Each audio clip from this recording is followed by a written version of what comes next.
On June 23, 2018, the residents of Bogotá were horrified by a chilling scene. A young woman had fallen from the 8th floor of a residential building, but the truth was far more terrifying. Before the fall, she had been stabbed multiple times, brutally beaten and strangled to death. This is the tragic story of Jennifer Andrea Plaza Espinilla, a case that shook Colombia, where love had twisted into a mortal obsession. Jennifer Andrea Plaza Espinilla was born on May 23, 1989 in Colombia. She was the youngest daughter in a close-knit family, living in the nation's capital, Bogotá, with her mother and older sister. Those who knew Jennifer remember her as a young woman brimming with energy. She was always active, enthusiastic, and exceptionally sociable. With a friendly and charismatic personality, she had a natural inclination for physical activity, especially sports. From a young age, she felt a powerful pull towards athletics. She began training with immense dedication and discipline, and her efforts quickly paid off. She not only progressed in her performance, but also excelled in various competitions, winning awards and recognition. Her passion for sports was so profound that when it came time to choose a university degree, she had no doubts. She enrolled in the National Pedagogical University in Bogotá to study for a degree in sports science. She excelled in her studies and graduated with honors, a reflection of the commitment she brought to everything she did. In 2009, when Jennifer was 20 years old, she met Andrés Gómez Uriza. They met on an athletics track, a place that was central to her life and passion. Andrés also had a degree in sports, which created an immediate bond between them. It was there that their romantic relationship began. In the beginning, they seemed to understand each other perfectly. They shared common interests, spoke the same language of sports, and were young people with dreams and ambitions. Soon, Jennifer decided to introduce him to her family. However, upon meeting Andrés, her mother and sister were not left with a good impression. Although they couldn't pinpoint anything specific, both felt a sense of unease, a kind of distrust they couldn't ignore. They said the young man gave them a bad feeling. They simply didn't like him. Still, they chose not to say anything to Jennifer, thinking it might just be a fleeting youthful relationship. They never imagined that this first boyfriend Jennifer brought home would be the man she would remain tied to until the very end. After a year together, in October of 2010, Jennifer shared unexpected news: she was pregnant. She was about 21 years old at the time. From that moment on, certain aspects of their relationship that had gone unnoticed began to surface. Her mother and sister noticed a change in Jennifer. She no longer behaved as she used to. Her attitude was different. Something in her seemed to have transformed. Yet she never directly mentioned any difficulty or suffering within the relationship, leading her family to wonder if they were simply imagining things, perhaps overreacting or misinterpreting the signs. But the truth came to light when Jennifer was 4 months pregnant. One day, she had to be rushed to the hospital in critical condition. She had been severely beaten by Andrés. The physical damage was so extensive that she had to be admitted. Jennifer decided to end the relationship and moved back in with her mother, seeking refuge in the only place she felt safe. However, despite the violent episode, she returned to Andrés just 1 week later. During the time she was away, Andrés never stopped pursuing her. He insisted on seeing her, showing up unannounced at her family's home. He would wait for her outside her workplace and even appear at her medical appointments, either following her discreetly or approaching her directly. His presence was constant and overwhelming. Her family recounts that she eventually agreed to go back with him, not only because of his relentless pressure, but also because she wanted the daughter she was expecting to grow up in a home with both a mother and a father. Jennifer wanted a complete family for her child, even if the relationship was toxic. And so, in June of 2010, her daughter was born. But the apparent reconciliation was short-lived. Just 2 months after the baby's birth, Jennifer decided to leave Andres again. His harassment became constant and threatening. He would reappear at her doorstep, follow her to the doctor, and disrespect every boundary. In one particularly severe incident, Jennifer was leaving a medical appointment for her baby, accompanied by her mother. Andres intercepted them and physically assaulted her in front of her own mother. The attack was so sudden and violent that the two women, terrified, had to flee in a taxi. From that point on, the situation grew far more alarming. Her family began to live in genuine fear for Jennifer's life. Faced with this constant pressure, Jennifer made a desperate choice. She believed the only way to protect her mother and sister from Andres's harassment was to return to him. That way, she thought, at least they would no longer be exposed to his violence and intimidation. And so, once again, she went back to live with him. It later emerged that Andres also used severe emotional threats, telling Jennifer that if she didn't come back, he would take his own life. These threats were another factor that pushed her to return.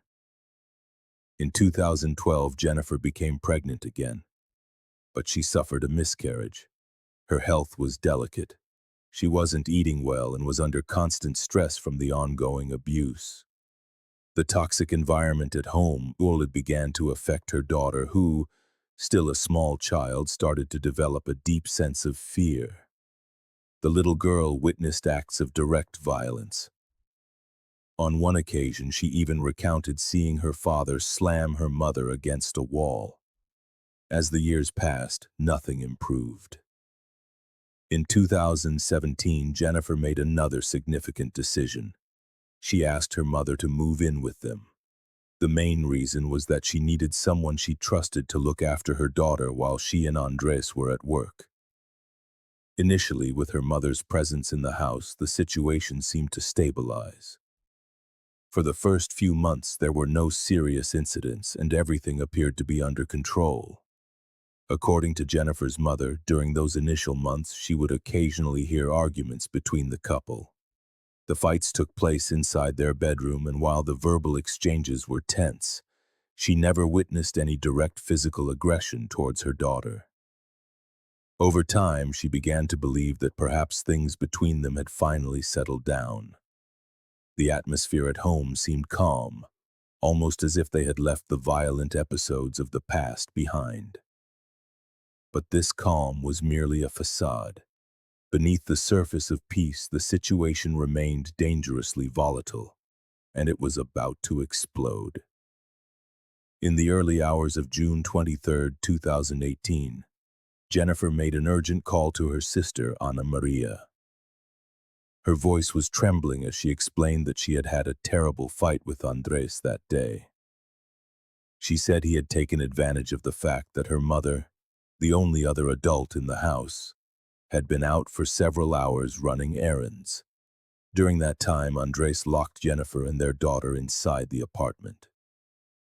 Realizing the gravity of the situation, Jennifer took her mobile phone and began to record everything. She captured a full 5 hours of audio, documenting the time Andres held her and her daughter captive. In those recordings, later described as deeply disturbing, a discussion can be heard escalating. Andres repeatedly tells Jennifer that he will never let her go, that he couldn't bear to see her with another man, and that if she insists on leaving, he will kill her, kill their daughter, and then kill himself. Jennifer told her sister that she was only able to leave the room once her mother returned home. Seeing her, Andres allowed Jennifer to come out as if nothing had happened. Neither of them said a word to the mother, trying to avoid alarming her. The day continued with an appearance of normalcy. It wasn't until late that night, when Jennifer managed to get a few moments away from Andres, that she called Ana Maria. She explained everything, and the two sisters devised a plan. Ana Maria, who lived about 2 hours away, said she would first send the police and then she would head there herself with more officers.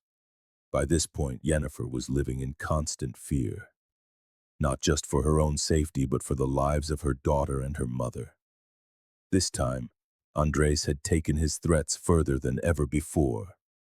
He had warned her that he would not only kill her but also harm their daughter and his mother-in-law. For Jennifer, this was no longer a domestic dispute. It was a direct threat against the people she loved most.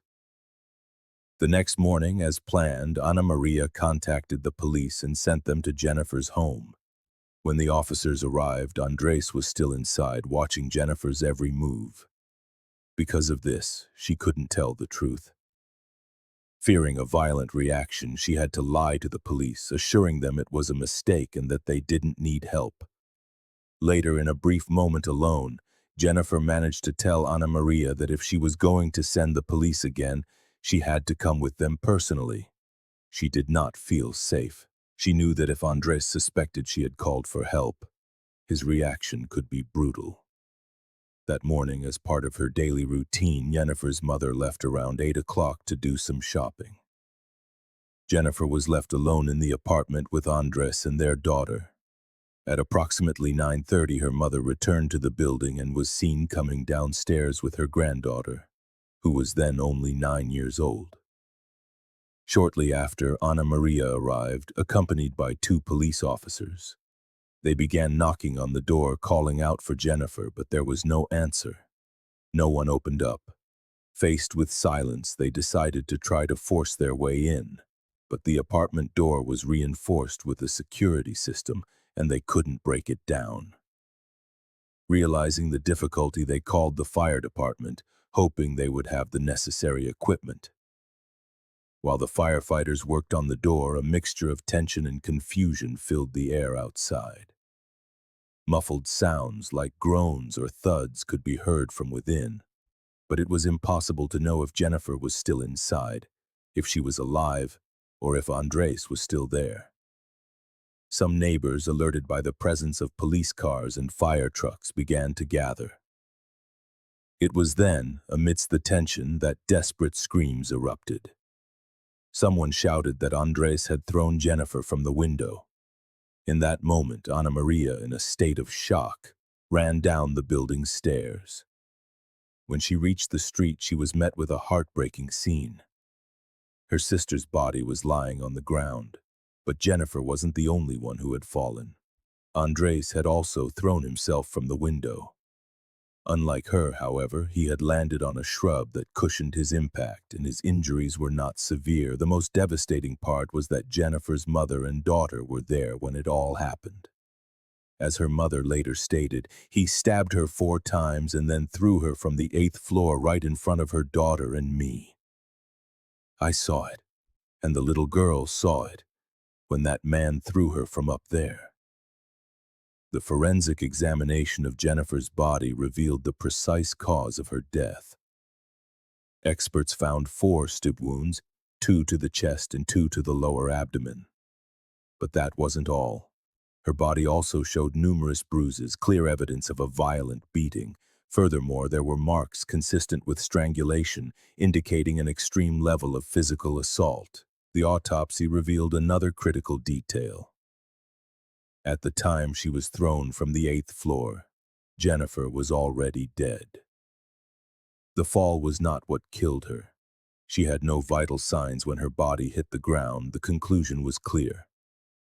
After murdering her inside the apartment, Andres threw her body from the window, most likely to simulate a suicide or eliminate any chance of immediate help.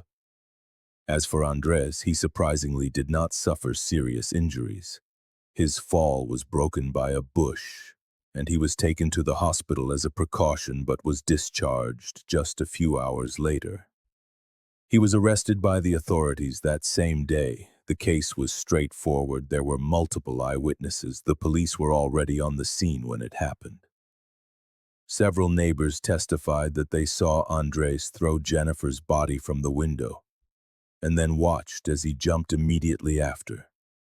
It all happened in broad daylight, leaving no room for interpretation. Despite all the evidence against him during his first court hearing, Andres pleaded not guilty. He faced the charges without admitting any responsibility, even though the evidence against him was overwhelming. At that initial hearing, the public prosecutor's office charged him with the crime of simple femicide. The trial officially began in February 2019. During the hearings, a disturbing history came to light, painting an even darker picture of the case.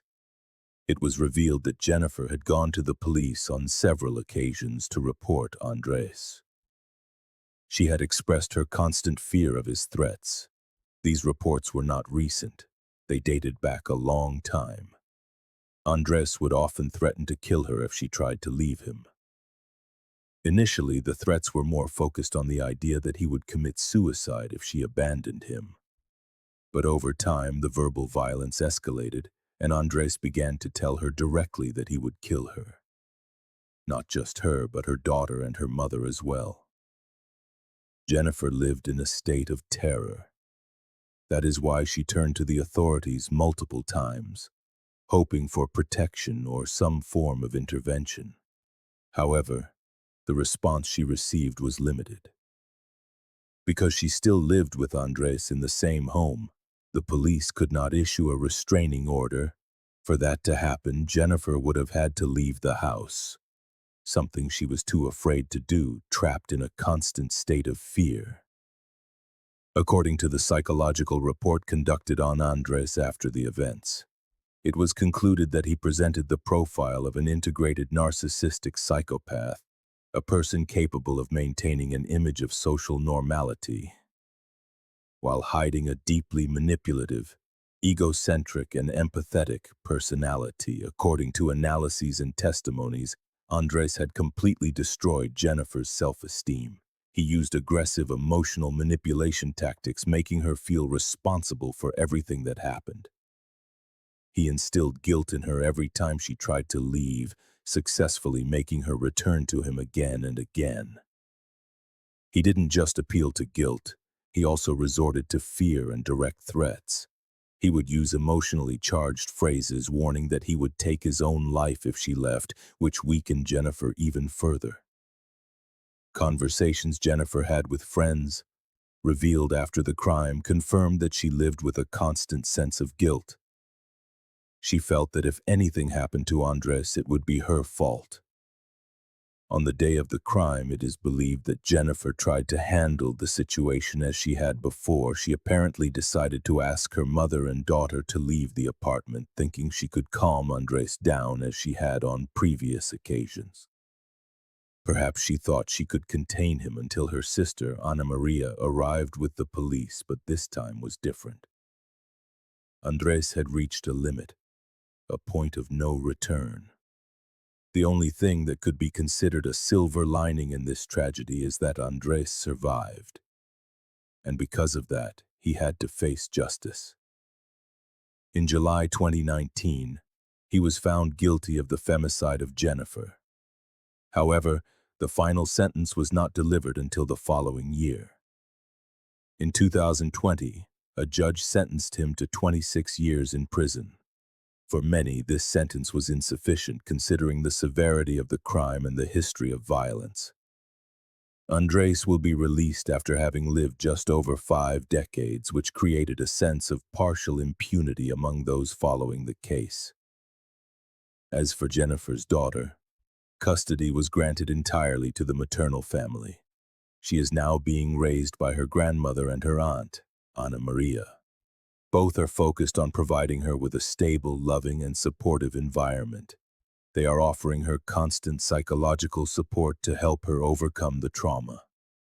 The little girl, who directly witnessed years of physical and psychological abuse against her mother, went through a difficult period where she even felt guilty for what happened. In her innocence, she said that it all happened because she wasn't there with her mother, that she shouldn't have left her alone. Her road to recovery will be long. From a very young age, she witnessed horror, but both her grandmother and her aunt are committed to giving her the tools she needs to heal, grow in peace, and build a different life. The case of Jennifer Plaza is a chilling example of a foretold femicide. where multiple warning signs were ignored or not addressed with the necessary urgency by the authorities. Despite repeated reports, constant threats, and a history of psychological and physical violence by Andres Gomez, the system failed to act decisively. The lack of effective protection combined with the emotional control exerted by the abuser culminated in a tragedy that could have been prevented. This case leaves us with a clear lesson. Gender-based violence does not begin with a blow, but with control, manipulation, and threats. It is crucial that reports are taken seriously from the very first moment and that victims receive real protection without requiring them to leave their homes as the only solution. Society and its institutions must act before it is too late. Institutional silence also kills. Why do you think so many victims fail to leave a violent relationship in time? What warning signs do you believe society continues to ignore in cases like this? How can we all help victims who are still afraid to speak out? We want to hear your opinion. Let us know in the comments.